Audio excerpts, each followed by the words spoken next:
Hello and welcome to the Ring Ramble podcast. I'm Brad. And I'm V. Today we're going to discuss the aftermath of Summerslam. You want to start off? Yeah, okay. I wrote the note, so. Okay. Okay, so Triple H opened up the show and introduced Jelly Roll. I thought the performance was pretty nice. I enjoyed it. I don't even think you even watched it. I did not. I did not watch it. Yeah, I thought it was pretty good. And The Miz came out, as host of SummerSlam to announce the first match, which was... Oh, well, actually, side note, they had been drafting the idea of doing a ref cam, and I know that's like something they've been wanting to do, and they actually did it this time, which, you know... It was like, quite weird. Having watched it, yeah, it's not for me. I don't think I really need it. Like, you know what, the only kind of thing that I like that is kind of like it is the Elimination Chamber camera. But I feel like with the ref, like, there's just no point. It just seems like a very experimental kind of thing, and I don't think they should use it, honestly, after this I'm kind of worried point. that they might have them actually, catch the audio of cues. Oh, yeah. Yeah. Oh, that's what Yeah, or that could I'm be a also problem. afraid, too, that they'll show, like, an angle where there's no impact, like, from, like, like a hit or something like that. For sure. Yeah. So, well, anyways. The first match was Rhea Ripley versus Liv Morgan, which was very surprising to me because I honestly thought that this was going to come out a tad bit later. I mean, not after Nia Jax and Bayley, because that's a championship match. So who would you have thought that should have started? Sami and Bron Breakker. Yeah. But that was they were That was titles. the second, but Right. well, anyways, I like to count these things, but Rhea arrives first and Liv arrived second to the ring. She is the champ after all. Well, that's not always the case because you'll see. It used to be. You'll see. Okay, well, the match kind of started off with Liv playing a little bit of mind games with Rhea, and, going in and out of the ring and kind of being chased around the ring, which I was kind of like, okay. At a certain point, it got kind of old, and I was just like, okay, this is really not. She's not really one-upping you in any way, like. Yeah. It was a little childish, I guess I would say. Yeah, very childish. Yeah. It was, they kind of did a little bit too long, but it was, it made sense, being the fact that Rhea's a lot bigger than Liv, and Liv is going to try to use her cunning and... Kind of weasel her way around. Yeah, weasel her way. And so, yeah, I kind of went a little bit too long. But, an interesting turn of events did occur. Would you like to share that one? Oh, Rhea... Her shoulder popped out or dislocated after, like 5 minutes. Looked very real. Looked very real. Very real. I mean, that... We were confused as to if it was a work or not or what. Right. I mean, it definitely seemed like it because not long after that, Rhea, forced herself into the announce desk to try to pop it back into place. Not just once, but multiple occasions she did that. She tried yeah. popping it back into place. Yeah. And then, she was kind of okay afterwards. So it was, part of me was like, is this fake? Or is this, is she just trying to pull through? Because, it happened so quickly. Honestly, I'm still confused about what happened. But, yeah, she was able to continue the match. There was a crucifix driver that Liv did onto Rhea, and it was really satisfying. Yes. It was really well executed. Yeah, it was a very good bump that Rhea took. It was definitely, it was very perfectly executed on both of them. The match was rather slow, though, I will say. Because of, I think, Rhea's injury throughout the match. I think they were being a little cautious about, of how to go about. I honestly felt like if it was real, or it felt real because it was going so slow, and it kind of felt a little awkward at times because Rhea really looked hurt. Could have actually been really hurt. We just don't know. Right. But, yeah. Well, not until it wasn't that slow until Dominic grabbed a chair from Rhea. This was a chair that Liv Morgan had brought into the ring, intending to hit Rhea, but there was DQ in this match. It was possible for Rhea to get disqualified, so if Rhea were to hit Liv with the chair, she would not be getting the championship. So that's when Dominic stopped her. That was Dominic's intention, was to stop her, so to remind her that she won't win the title if she did it. But yeah, so he took it away, and then they fought a little bit more, Liv and Rhea, and then Dominic threw the chair back into the ring and distracted the ref, which gave Liv the win to do Oblivion to Rhea onto the chair. And Dominic gave a little sly smile after that happened. Well, he was also pointing in her direction, telling Liv the chair was there. So obviously that just, he made his decision on who he wanted to be with that day. And once Liv won, she got picked up by Dominic and he kissed her. Yeah, it was. That was. It was a pretty wild kiss for the fact that Dominic Mysterio was actually married.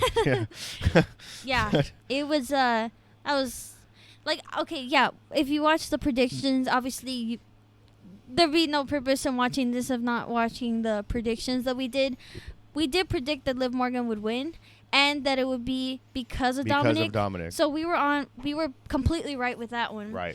However, even though we knew it, I feel weird about it because, I am a Rhea Ripley fan too. So to me, I'm like, oh, this is just so weird. It kind of feels like when Cody won the championship, I kind of felt like, damn, like even though I wanted Cody to win, like it just felt so weird not thinking of Roman being the champ anymore in that moment. Right, yeah, for sure. It feels like, I'm just so used to seeing Rhea with Dominic. I mean, for a big, huge chunk of Dominic's career, he was with the Judgment Day and with Rhea. So, yeah, it was very strange. But we did give our ratings on these matches that happened. But we gave this one a 3 out of 5. It was basic. Not bad. It was just... There wasn't much going on. Yeah, there wasn't a lot going on. I mean, it was... It was a lot of pausing because of Rhea's injury. And I think, Rhea tried to do her signature, her finisher about at least 4-something times during the match. Mm-hmm. I mean, it seemed like it was very limited due to probably the injury, obviously, that she wasn't able to do a lot. Mm-hmm.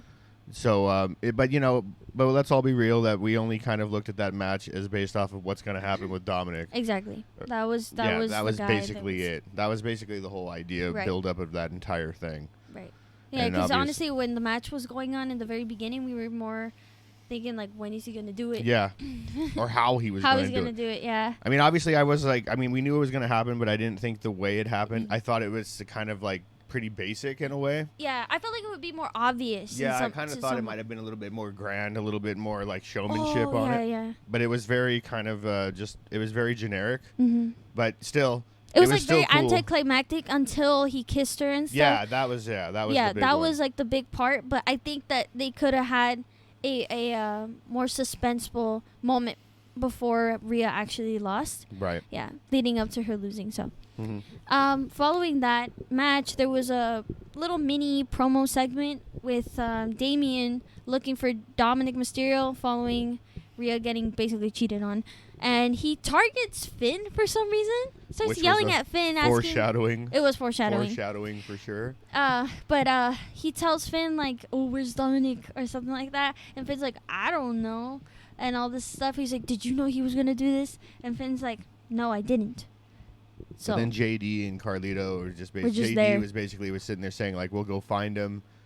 Took Carlito along. And then Finn went to go off screen to go and look for Dominic Mysterio. Mm-hmm.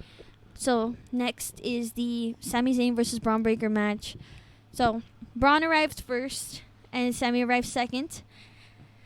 Bron started out with the spear and missed, which was and he also hurt his shoulder. And he also, he kept grabbing on his shoulder too. And I was like, is this going to be a theme? Seemed like a basic theme for the night was the shoulder injury. Shoulder. I want to talk about this though in a little tangent. This match was not long at all. Okay, so we don't have much to include with this, but it was in a way. But not getting that far yet. I just wanted to say that this feels nitpicky to talk about next, but it's because there just wasn't that much going on. But the Frankensteiner, okay? I'm a huge Steiner fan. They are one of my favorite tag teams of all time. And then also the fact that I like Bron Breakker a lot too. I don't like his Frankensteiner, okay?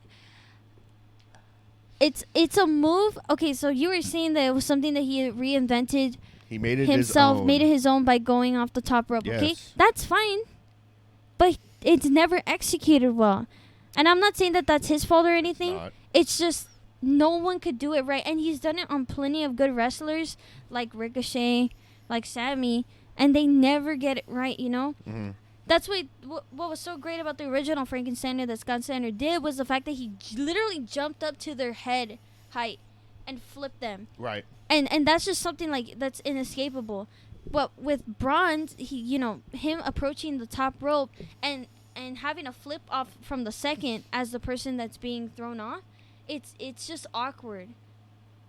And it's delayed a lot of the times. That's why it doesn't seem very convincing. So I wish that was a move that they would kind of, I think, workshop a little bit better.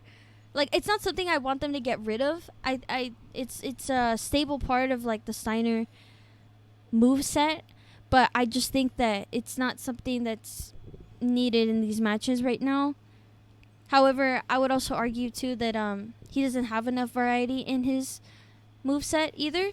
Which I don't was think surprising. he does. I thought he actually was going to like probably exhibit more moves in this match because it was actually a championship match.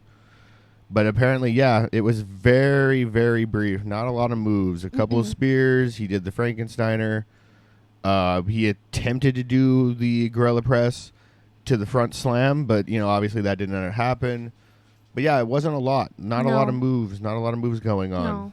And even Sami Zayn, you know, the Blue Thunder Bomb. Oh, dude, yeah. Obviously, Speaking of that, we talk about the Blue Thunder Bomb being like, it's an incredible move. It's just so funny because like they always say like that could be it. Yeah, when he does the Blue Thunder Bomb, and it never is. Yeah, never. And on top of that, too, like WWE posting just today of him doing the Blue Thunder Bomb and during that match and saying like Sami almost had it. Yeah, it's just really funny. It is pretty much kind of goes together.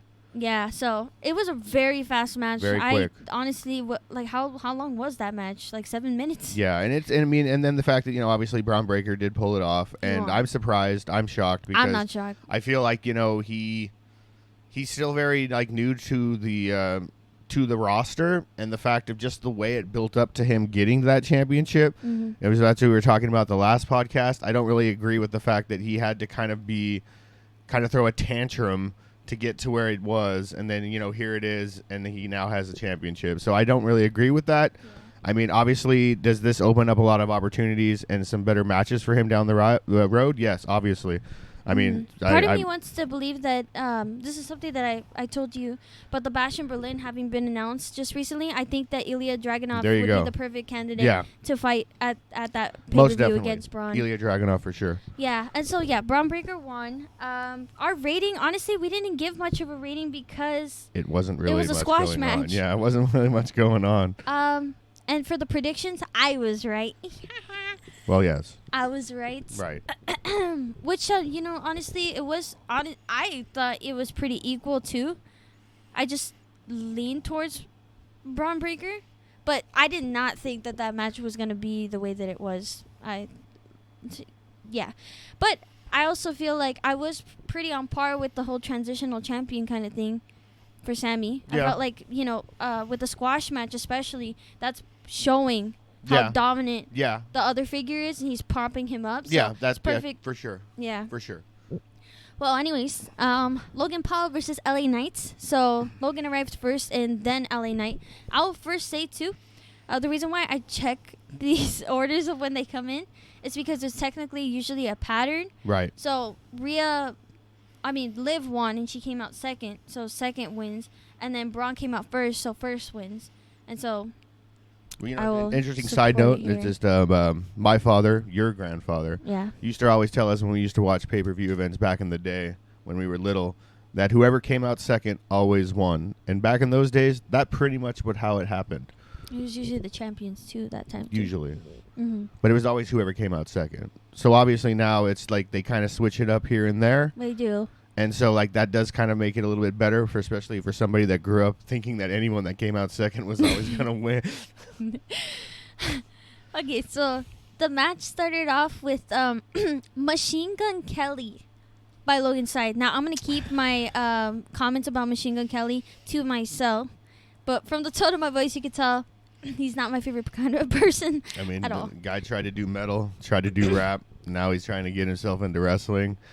Not directly into wrestling. I'm not saying directly being a wrestler. I'm just saying the fact is he doesn't need to be doesn't need to be kind of influencing himself into these kind of situations. But Yeah. I will give the props to the idea that he is not a very liked person in a lot of different genres, and so is Logan Paul. So it was definitely it definitely increased the heel vibe. That's true. Over 9,000. I'm gonna say though, for people that do like MGK, just watch his aerials cover, please, and then you do the judging. I don't know what that is. It was so bad. I'll show it to you later. Oh, I don't want to see it. Okay, well, some side notes from this match. LA Knight did a very nice neck breaker on Logan Paul onto the announce desk. Before the bell. Oh, yeah. Keep in mind, this match was going on like 3 minutes or so. Like 3 to 5 minutes. It was nothing but... the bell wasn't even The bell didn't even ring yet. Yeah, the match started very late. Yeah. There was a lot of "fuck you, Logan" chants. Yep. Well, F you, Logan. Logan. You chants. could say it now. All right. It's been 15 seconds. Oh, okay. A really beautiful like moonsault like springboard move from Logan Paul. Incredible move by Logan Paul. And after he did that, it was so beautiful. After he did that, he got us "You Still Suck." Yeah, no, it didn't seem to matter to his hometown. No one really seemed to care what he did, but I mean, it was amazing. Yeah, it was great. I mean, yeah, it was really good. He's, I also agree with the people like he's not the greatest guy, but goddamn, like he was built for wrestling. But another amazing move actually that happened was actually on the other side of it was LA Knight with that delayed suplex. Yeah, it was a superplex. Yeah, that almost became a modified brainbuster, and Logan took a very nasty bump. Yeah, it was pretty gross. And the fact that he was able to kick out, I mean, obviously he knew he had to, but with his own willpower to be able to pull it off, that was pretty good. Mm-hmm. To take a bump like that and then continue forward just shows that Logan Paul is a legit wrestler for sure. So Logan tried to get, obviously he always goes for the brass knuckles all the time. The old knucks. Yeah, so LA Knight ends up attacking Logan's friends and Logan at the same time. But then, he gets jumped by Logan again, and Machine Gun Kelly, the greatest that ever... no one's ever said that. Gives Logan brass knuckles with chains attached. It was his necklace, which was surprisingly not identified by anybody as a referee. He had it. It was a chain. It was a necklace he was wearing on his with neck. Brass knuckles on it? Dude, I was so distracted by the fact that he was there, and I was mad that I didn't pay attention. It was blinding, but yeah, it was. It confused a lot of people, but yeah, it was a necklace that it seemed to not even really register to anybody. Oh, yeah, I didn't know that. Yeah, I did. I saw it because he took it off his neck. He took it off his neck. Logan tried to attack LA Knight with the brass knuckles, but LA Knight dodged and gave him the BFT, the blunt force trauma, and LA Knight wins. After all this time. Yeah. I mean, all the hype and everything. I mean, we were talking about that he was kind of over the hill. Didn't really think that maybe his time was up. And the fact that he ended up winning, and I do recall on our last one where I said, I'm kind of leaning towards the idea that it's possible, and now that it happened, I'm actually not upset about it. I actually think it's kind of a good thing in a way because, I mean, I think my own opinions on the side of it all. I don't really dig the gimmick. I feel like it is a cookie cutter creation of a Rock and Stone Cold kind of like creation there, but the crowd likes him. He has a good pop. And, when he started out, we kind of looked at him as being kind of just a whatever guy. But we started noticing that every time he was showing up, the pop that he got from the crowd was really good. Yeah. So, like, the fact that he's now the champ is definitely a cool thing. So, I'm actually happy, even though I still thought Logan should have won. But obviously, it kind of establishes that Logan couldn't really continue forward. No, I definitely think he needs to get everything situated outside of the WWE. Right. And I also think too, like the fact that you remind yourself that he's only had 2 title defenses. I mean, aside from this one, I'm kind of like, okay, well, then at that point, he doesn't really need to be here right now because, I mean, like Cody, for example, like Cody's always there. Right. That's a guy that like you really just don't want to lose right now. Right. So, yeah, we gave the rating like a 3.5-ish. Yeah, I mean, there was, obviously the few moves that Logan Paul did and the moves that were, the delayed suplex from LA Knight definitely freaking had some pops in it. Mm-hmm. But overall, it was, it was kind of a slow match. But yeah, still good though. Congratulations to LA Knight. Mm-hmm. All right. Next match was Bayley versus Nia Jax. Nia Jax came out first, and Bayley came out second. I'm gonna also give a side note. This was a match that, out of all of them, I'm not gonna lie, I just didn't really care too much. So my analysis of this is not gonna be the best, because to me, I kind of was just like, these Bayley matches that she's had ever since she won the title have been low-key kind of boring for me. I'm not a fan. Like, I was a big fan when she was the hugger and stuff. I'm not going to say that that's the only time she's ever been good. But I just think that there's a level of kind of dryness to her ability in the ring lately. So, yeah. Well, she also can't do a lot against Nia Jax anyway. That, too. Yeah, that's also very hard. So, all my notes that I had was Nia Jax did Samoa Joe's finisher at a part in the match. Yeah. Where she, she carries you. Samoa Joe, when you would run towards the corner of the ring where he was at. And you do that slam. He'd grab you and slam you to the floor. Yeah, that's exactly what she did. She also gave Bayley a gross-ass Samoan drop onto the floor. Yep. Bayley somehow carried Nia for a powerbomb, too. That was pretty interesting. She did at least about 5 steps before she dropped it, so that was pretty impressive. Impressive, yeah.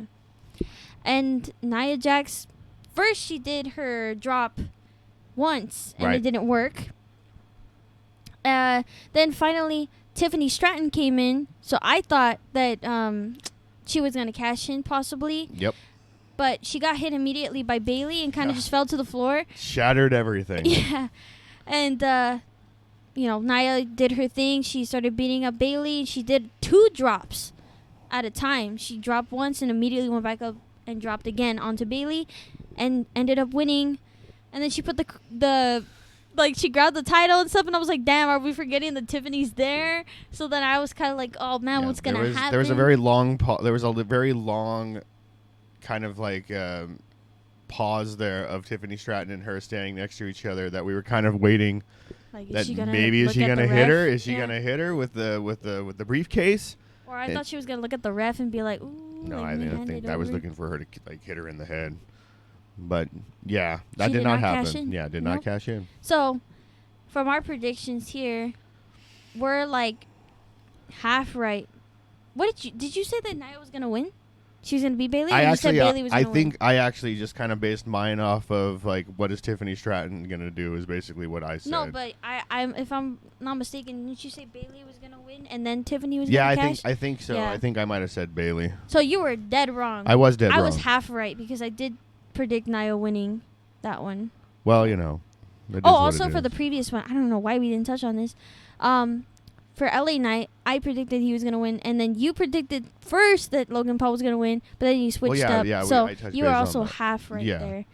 But yeah, for that match, we give it like a 3. Yeah, it was. It was okay. It was okay. Now, onto, I think, one of the... Well, this is where it started picking up. Yeah, it started picking up. Because it was really slow in that beginning section. This is where it starts picking up a little bit more. So, first, Seth Rollins comes out and adorns his new ref attire with lace in it and, like, sequin or sparkle glitter. I think there was some bedazzled stuff going on, too. Yeah, it was very, like, diamondy and flashy. So, So, Drew comes out first, and then Punk comes out second. The beginning part, Drew was beating the shit out of Punk. I'm not going to lie. Punk was red. He looked kind of a little gassed. Yeah, Punk was getting beat up pretty bad. Okay, so, yeah. Drew got mad at Seth, though, in the match because I think 2 times he rolled up Punk for a pin. Like, a pin. A pin, yeah. And, Seth was kind of counting a little bit slow, and he got a little bit mad. At least that's what Drew thought. Yeah, he was counting it the right way. Normal. It was just kind of building the idea that, like, obviously Drew thought that something. he was freaking trying to screw him over, and then obviously the tables turn. Yeah, Punk starts hitting, and then Punk starts getting the upper hand, and again it starts being like. And then Drew hits him with the Claymore. Right. But he hits him with the Claymore after CM Punk puts him in. I'm not sure what the submission was or the lock was. Oh. But CM Punk was able to pull his bracelet that says his wife and his dog's name on it, which is the whole purpose for why Drew and CM Punk don't like each other. Right. He managed to get his bracelet, but when he got Claymored after, he dropped the bracelet. So then this is where more problems start to arise, and Seth recovers the bracelet by wearing it to keep it safe. But when Punk lifts up Drew for the GTS, he sees it on Seth's hand and gets really angry, drops Drew. He actually gave GTS to Drew.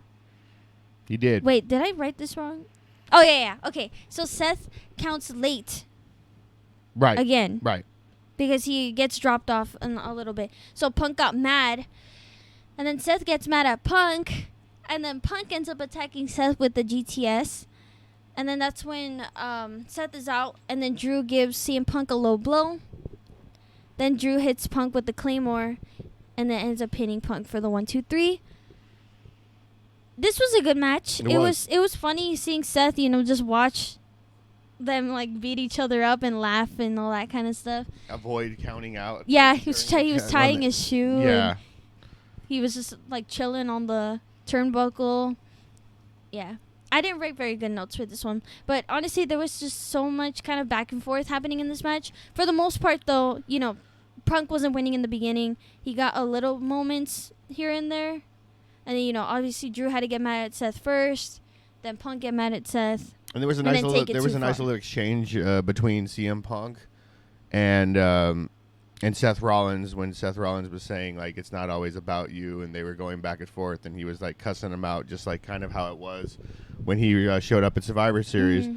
So, obviously, again, foreshadowing that that's what's going to occur because CM Punk's going to make it look like, that he lost that match because of the stuff that Seth Rollins did.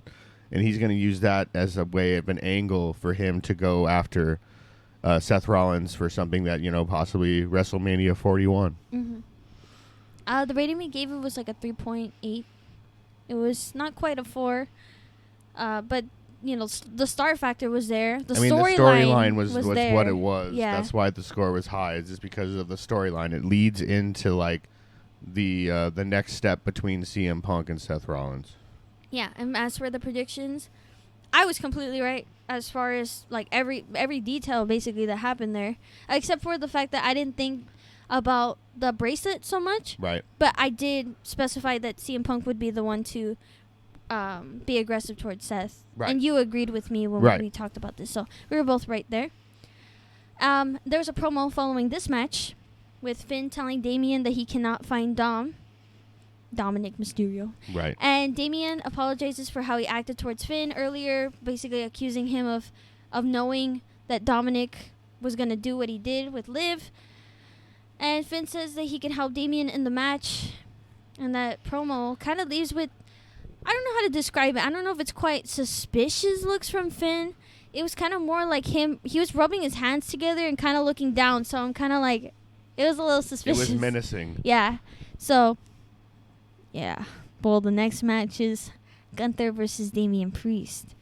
And Gunther came out first, and Damian Priest came out second.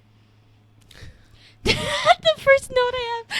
Oh, God. Okay, I'm going to go on a tiny tangent here. Straight Talk Wireless ad was distracting.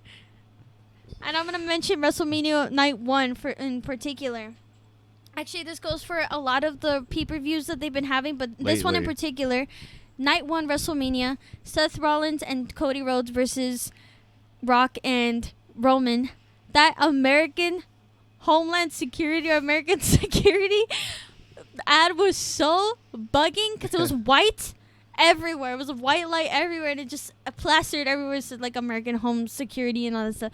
It was just, they need to stop doing that. Like, this whole match, I couldn't take it seriously because I would just see flashing of green saying Straight Talk Wireless. Yeah. So, they also had the, what was it, Variant? The Wingstop. They also had Variant. Was it the game? They had, Valorant. Valorant, yes, I'm sorry. They had the Wheatley vodka. Yeah. They had, what was the other ones? Like Slim Jim? Yeah, it's Slim Jim, and that was during the, I think that was cut from, what match was that one? Was that the LA Knight one? I think so, because Yeah. that makes sense, because LA Knight, you know. Right. So I just don't like these ad things. I get it. You know, Revenue and revenue, yeah. But man, it's like it needs to be somewhere else. Honestly, like just put it on those little, you know, in the arenas where they have the little TV screens like that. You know how they usually have for Raw and SmackDown, they'll have like their logo. Yeah. Like why not just do it like that during the pay-per-views? I mean, I feel like that's just less distracting compared to, you know, having it all over around the ring and all that stuff. So that was just a tiny tangent. This match was good. Damien Priest was really good. This was the best I've seen him perform in the entirety of him being champ, and maybe even before that, because not a fan of Damien at all, but yeah, I definitely freaking enjoyed how he was wrestling in this match. He's taking a lot of hard hits. It was a lot of back and forth. It reminded me kind of like, you know, the Ilya Dragunov Gunther match in a way, because there was a lot of hard hitting going on. Yeah, Gunther's chest ended up busting open. Yeah, he was bleeding. Yep. From how many times that Damien was hitting him. Yep. And dude, the slaps, the forearms, and the lariats that they were both doing each other, especially Damien to Gunther, were really, really strong, really impactful, and loud. Yes, Damien didn't miss at all during that match. Yeah, it was a straight up brawl. Yeah, and which makes it more interesting because Finn shows up for Damien when Gunther actually starts getting the upper hand. And Damien gets beat the fuck up, is what I put in this note. He was getting beat up really bad. He was slapped a lot, hit a lot, kicked, you know, put in sleeper, all this kind of stuff. But, you know, Finn's hyping him up, but Gunther kicks Finn. Yeah. And Damien, you know, has this tiny little baby face moment since he's now a baby face. Right. And starts getting angry. He starts hulking out. Yeah, he starts hulking. He starts hulking out. Yeah. And Damien gives Gunther the Razor's Edge, followed by the South of Heaven. Yep. Roll up for a pin, and Finn grabs Gunther's leg to break the count. And Damien sees the replay on the back screen, which is pretty hilarious. Thank goodness that replay happened. Yeah. And, you know, Finn was giving his menacing, evil Very menacing look. Kind of reminiscent of, you already know what I'm saying, the Demon Finn. Yeah.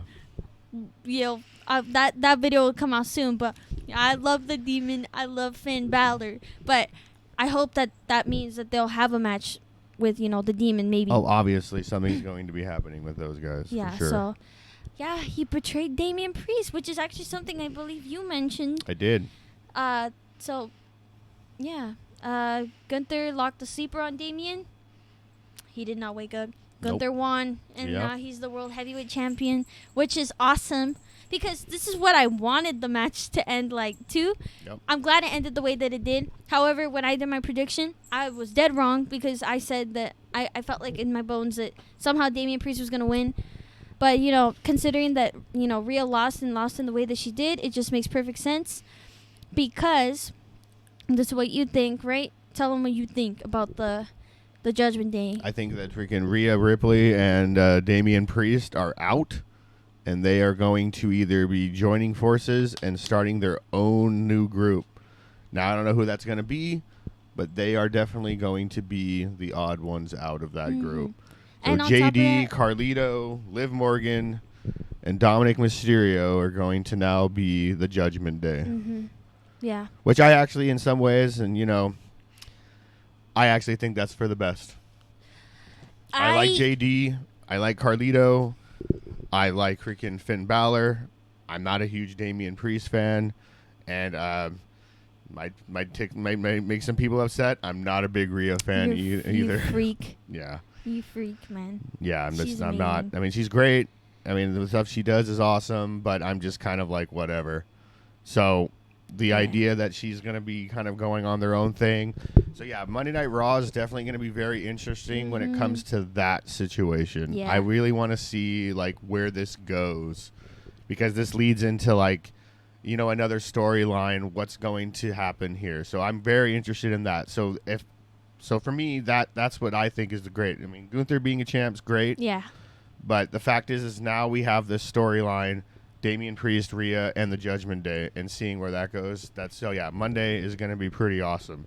I also want to specify, too, that the reason why I thought that Damien would retain was because I just didn't expect them to so soon give Gunther the win, because he is the long-form champion, a long-time champion.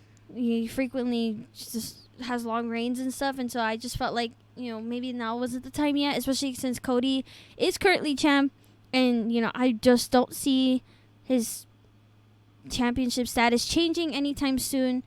So I just hope that they do stay true to Gunther being the long reigning champ, especially in this caliber of being, like the world heavyweight champion.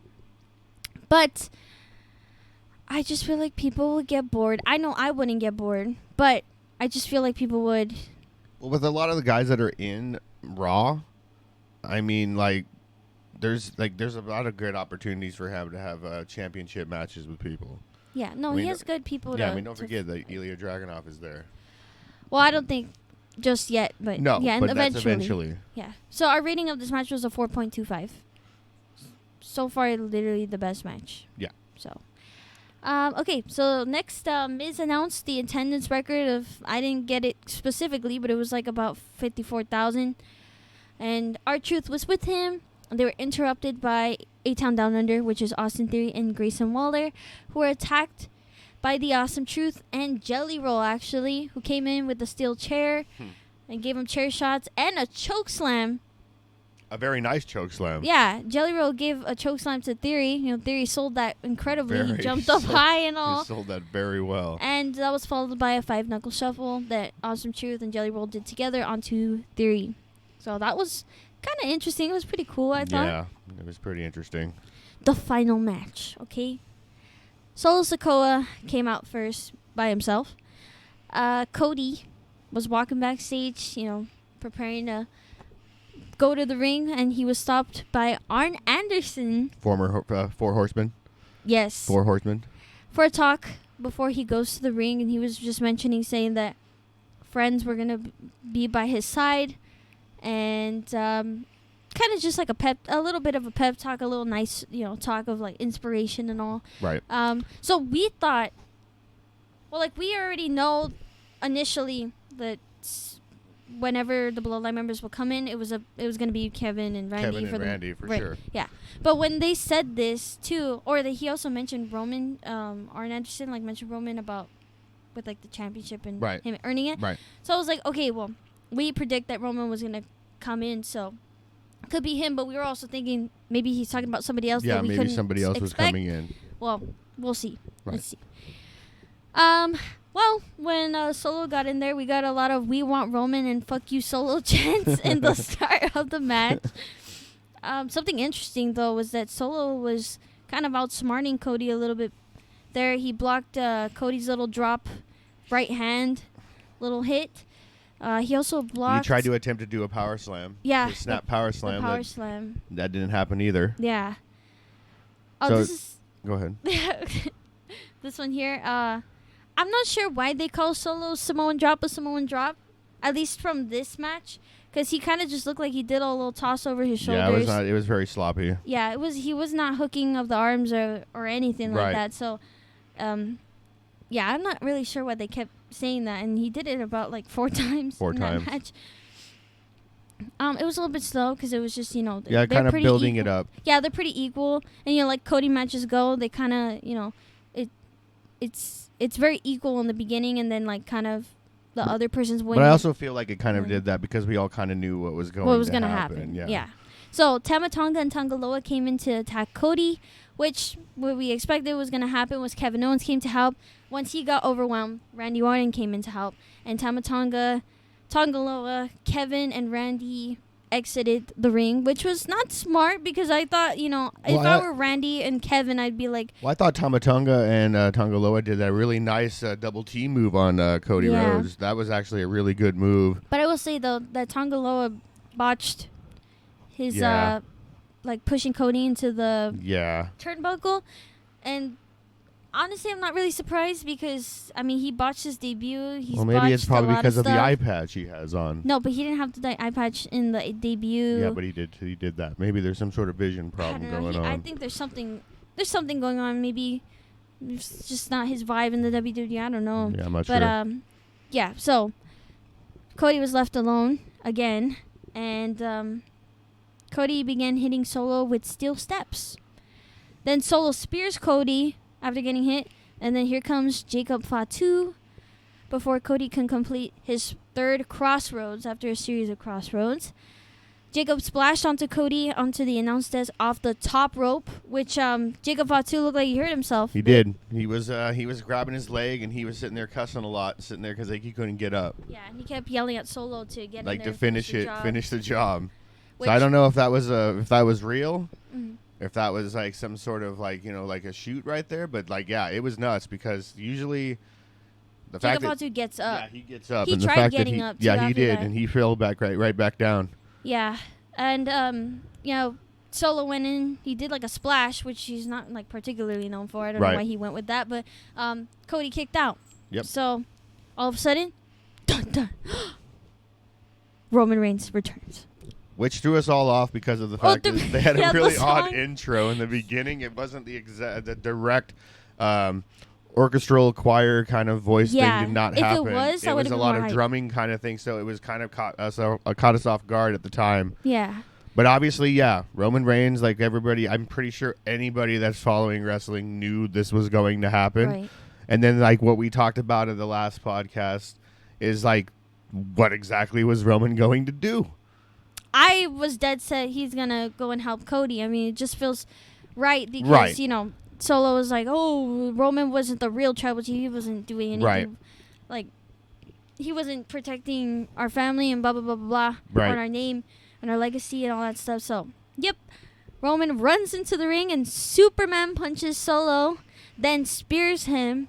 And Roman gives a slight nod towards Cody, which was pretty damn epic. It was pretty awesome. Yeah. Because after having the big old battle at WrestleMania 40, and to have him give him the nod, and to do that, so I looked at V right away and sat there and said, I am very, very interested to see how this all pans out on SmackDown. Yeah. I want to see like how is this going to build. So we already kind of went over it earlier about certain matches that open up a lot of possibilities for future stuff. This was one of them. And the Drew McIntyre and CM Punk. Are you talking about that one? Well, everything changes because, like, if you think about it. Actually, I was talking about more about the Judgment Day. That was the thing that I was saying that I'm looking forward to. This is the biggest. I feel like the biggest changes that they've ever had because everything in this alludes to something even bigger. I mean, Liv Morgan being officially with Dominic Mysterio, that's huge. Rhea potentially being out. Same thing with Damien losing. He's out too. Finn is betraying him. Then now LA Knight's finally champ. That changes everything. So like everyone that had a title, like other there was than 4 Cody title and Liv, changes are the ones that kept their title. Was it 3 or 4?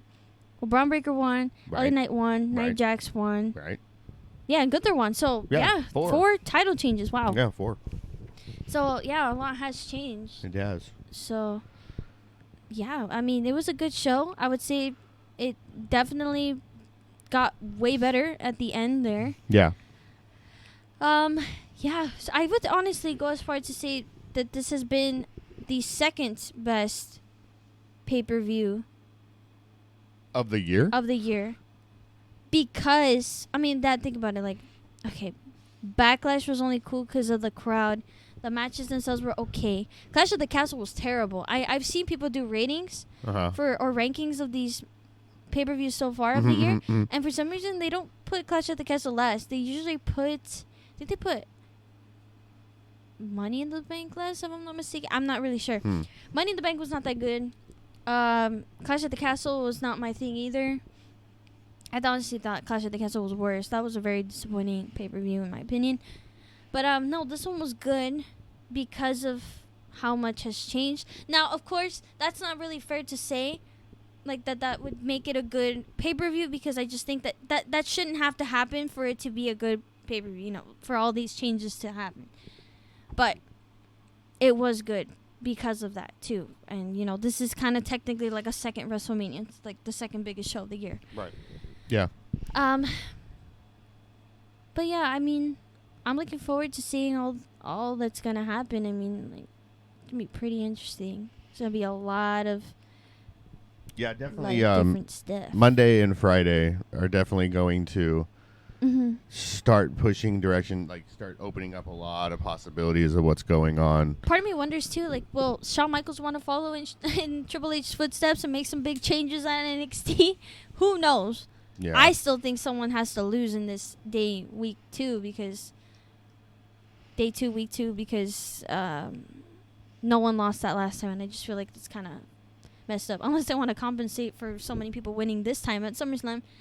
But yeah, interesting stuff. It was it was interesting. It was good I mean, times. It was fun.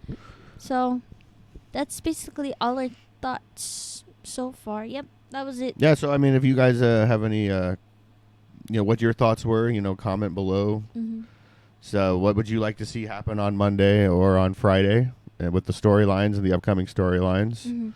And what you predicted, and if you were right or not. Yeah, for sure. Cool. Yeah. And once again, we thank you for listening. Thank you. Bye-bye. Bye-bye.